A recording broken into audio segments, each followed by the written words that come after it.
That's Marie in the opening video snapping photos using our old and trusty DSLR in just a few of the places we visited as a family. Welcome to our second episode of Wander Tips.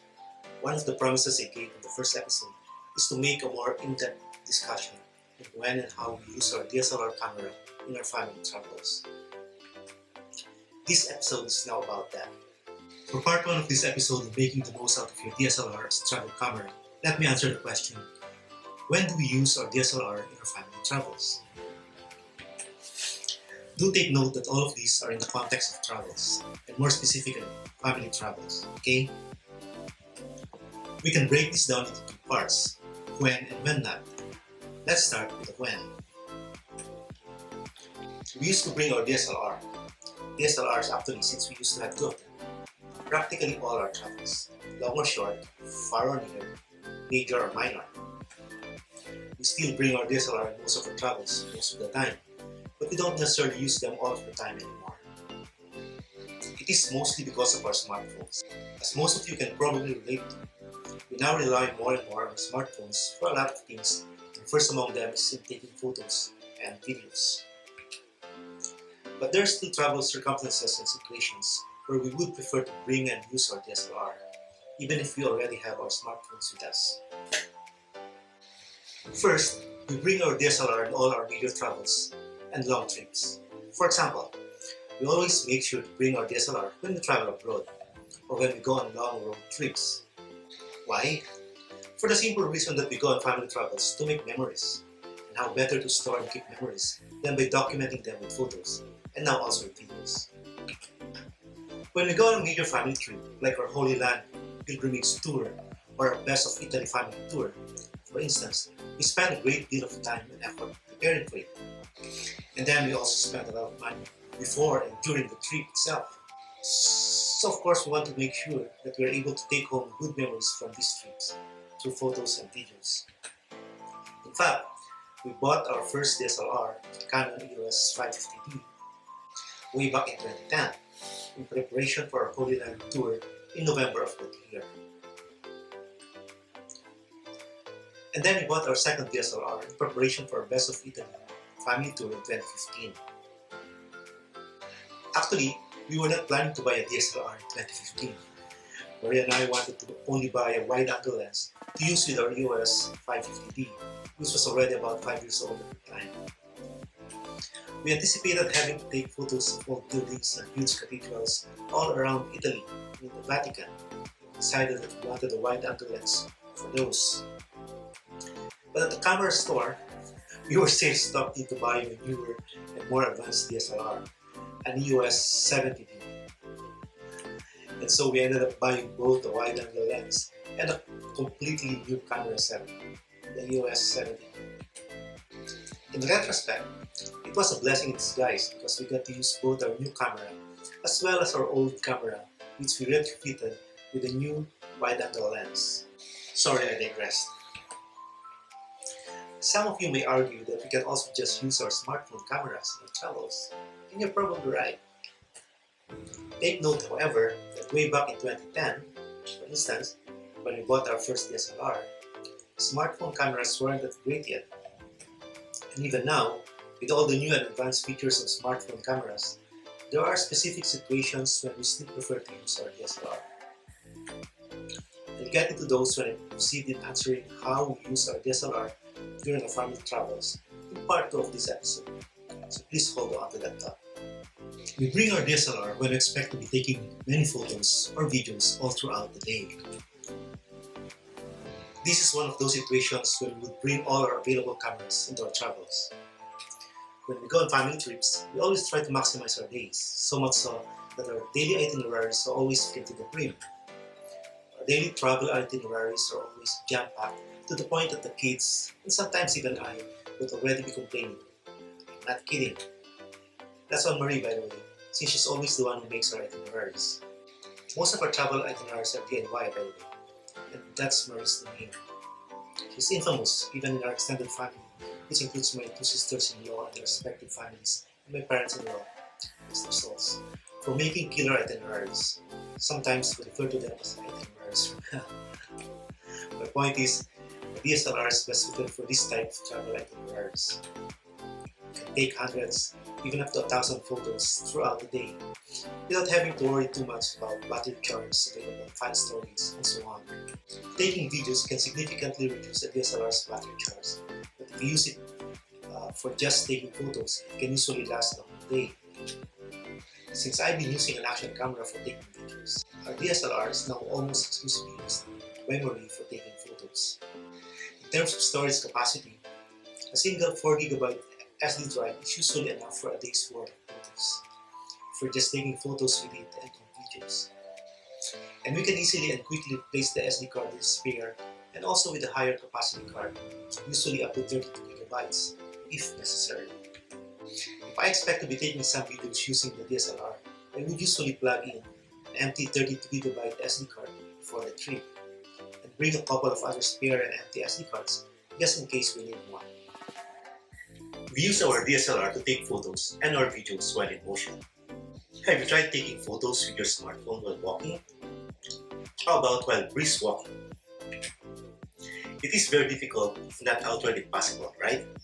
And even if you manage to take a few snaps, they are probably not good or are completely ruined photos. Taking photos while in motion is difficult even with a digicam, but somehow DSLRs are well suited for this. But why take photos while walking, you may ask? Why not stop for a moment to take a photo? If you can, why not? But when traveling, there are plenty of situations when you can.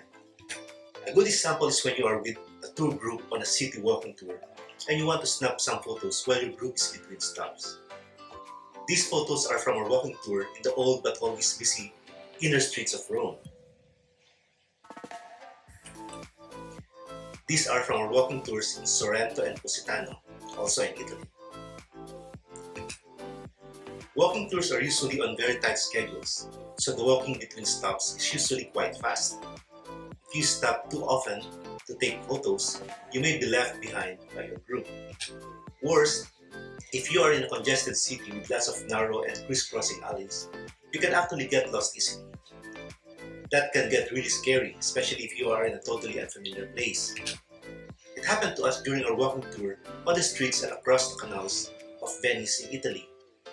Maria and I took too many stops to take photos of local scenes, and then we suddenly realized that we were already separated from our group.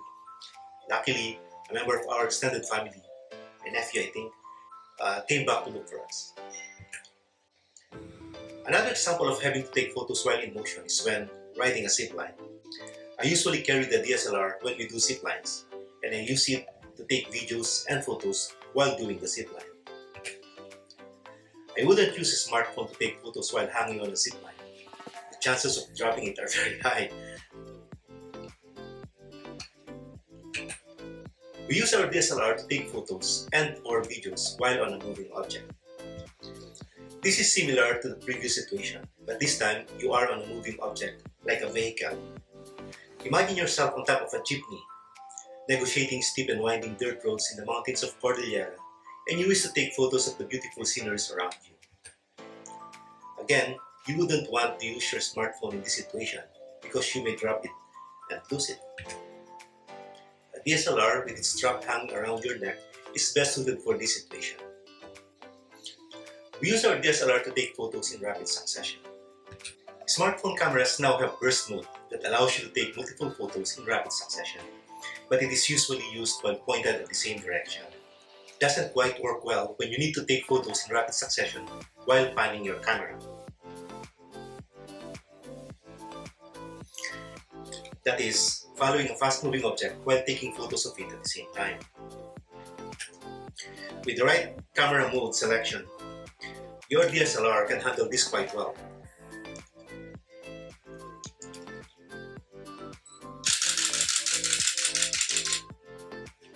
See that? In part 2 of this episode, I'll share with you what camera mode we use for rapid shooting. So if you're interested, please watch out for it. What would be example of fast-moving objects that you would want to take photos of in rapid succession? Oh, there are plenty of examples, like in sports. Here are some actual examples from our own travels. Marie loves taking rapid shots of the kids in action. like these ones.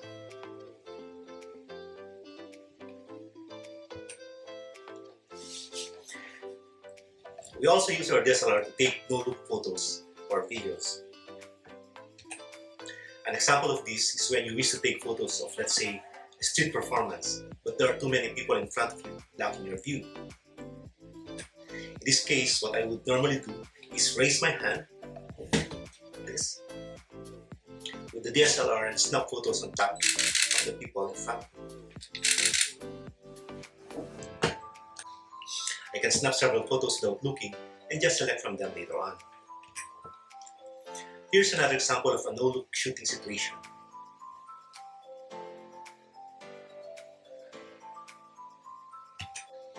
In this case, there's no way I can take the photo of the very high staircase with my eye on the viewfinder. Again, I wouldn't dare use my smartphone in this situation for fear of dropping it. Newer and higher model DSLRs now have movable LCD screens that you can use to preview your shots instead of looking at the viewfinder, so you can now actually take a look of the scene you are taking photos of. This is the case with our new Canon EOS 70D.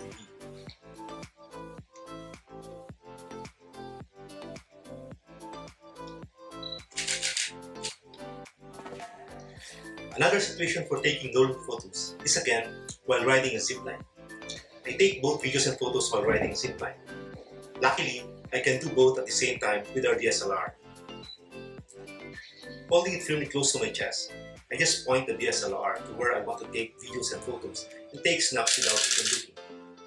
That way I could still enjoy the zipline experience while I take videos and photos. Okay, so those are the different situations for which we bring and use our DSLR in our family travels. On the other hand, when don't we bring and use our DSLR as a travel camera? I can think of two situations or circumstances.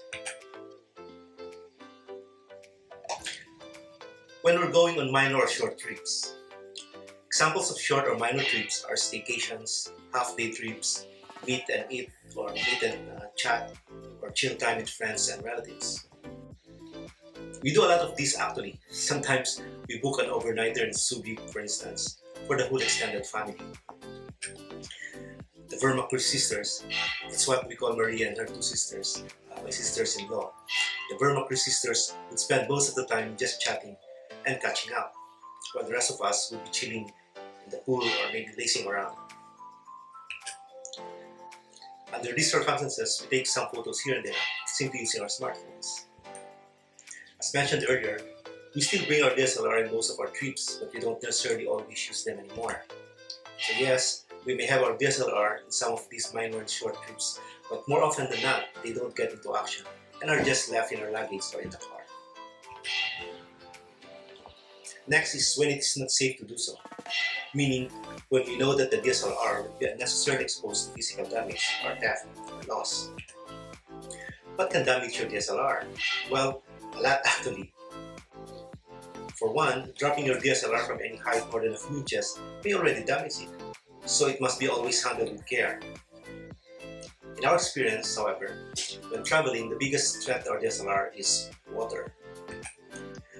I have seen a few waterproof models of DSLRs before, but googling for one now, I can't find any anymore. I think there's no big enough market for it, that's why. And even if there are waterproof models now, they will be very expensive as they were when I was looking for one before. In general, the way to waterproof DSLRs, as professionals would do it, is to use a waterproofing housing unit. But waterproofing housing units are an expensive additional gadget to your already quite expensive DSLR. And besides, they add weight and bulk to your camera gear too. It's also another piece of item that can be damaged or lost. In other words, another item to worry about during your travels. I wouldn't use one for our DSLR and wouldn't recommend it for yours either. If you wish to take underwater photos in your family travels, then just buy a waterproof digital. It's less expensive, lighter, smaller, and much easier to use. As for your DSLR, just take measures to protect it from getting exposed to water or humidity. Either that or don't bring it anymore. Does this mean that we do not bring or use our DSLR in our many wet adventures? The contrary is true in fact. We do bring our DSLR in even the wettest and most extreme of our adventures. We always bring our DSLR on the beach, on island hopping tours, when chasing waterfalls, in caves, underground rivers, and so on. All of these photos and videos were taken using our DSLR. In all these situations, we just took extra measures to protect our DSLR from getting exposed to water. In the cases where we brought our DSLR with us inside very wet caves, I secured them inside multiple layers of waterproofing. I'll talk about waterproofing our cameras and our gadgets during our travels in another episode, so watch out for it. By the way, by wet caves, I mean really wet caves. Most of the wet caves we visited are actually underground rivers, like the ones in Vizcaya and another one in Nueva and Capisaan. In entering these caves, we actually swam or waded in the water, or walked up to neck deep of water most of the time. Just to share with you, and I hope that you learn from our mistake as we did, we actually got our DSLR severely damaged in one of our wet caving adventures. It was during our visit to the Capisaan cave system in Kasibu, Nueva, Vizcaya in 2017. If you haven't heard of Capisaan caves, it is actually the 5th longest cave system in the Philippines, based only on what was already been explored.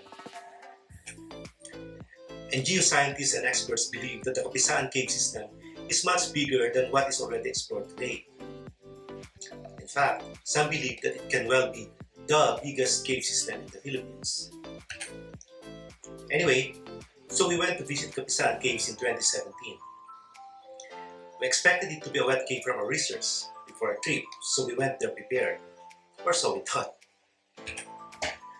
Before entering the cave, I secured the DSLR inside 2 layers of waterproofing.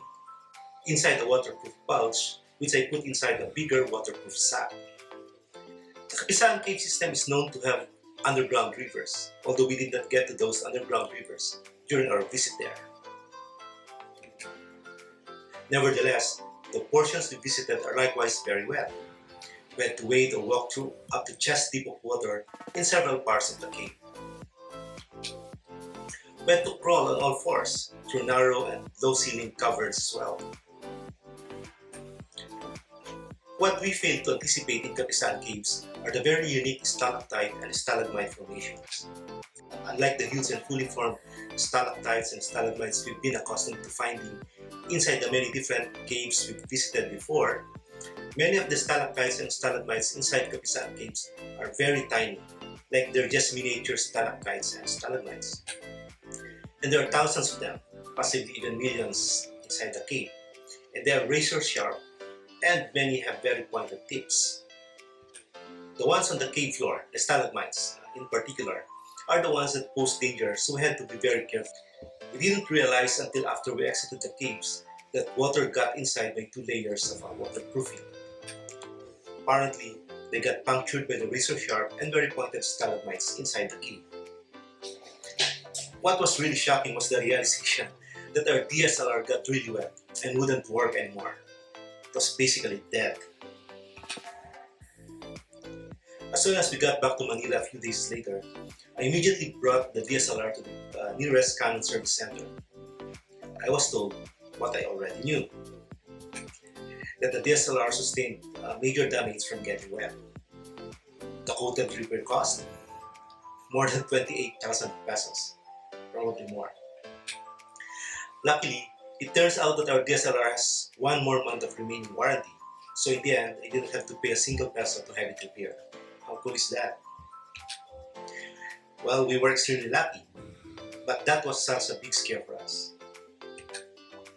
So, did we stop bringing and using our DSLR in our very wet adventures since then? Of course not. In fact, we've had even more wet and even more extreme adventures since that episode, and in almost all of those occasions, we brought and used our DSLR. But we've learned some very important lessons from our Capisaan caves experience, and we're a lot better now in terms of protecting our electronics in extreme and very wet environments. I'll tell you more about the waterproofing innovations I have adopted since the Capisaan incident in one of our future Wonder Tips episode. So watch out for it. Bad weather is another situation or circumstance that may pose physical threat to the DSLR. If we are traveling to a certain place and we already know in advance, and we should know in advance, that we would probably experience inclement weather, then it is better not to use the DSLR anymore. Either we don't bring it to our trip altogether, or we leave it behind in our hotel room or inside the car, if we're on a road trip. Otherwise, it will just be another item to worry about when the rain starts pouring. Another possible safety consideration in deciding whether to bring our DSLR or not is the threat of theft or loss.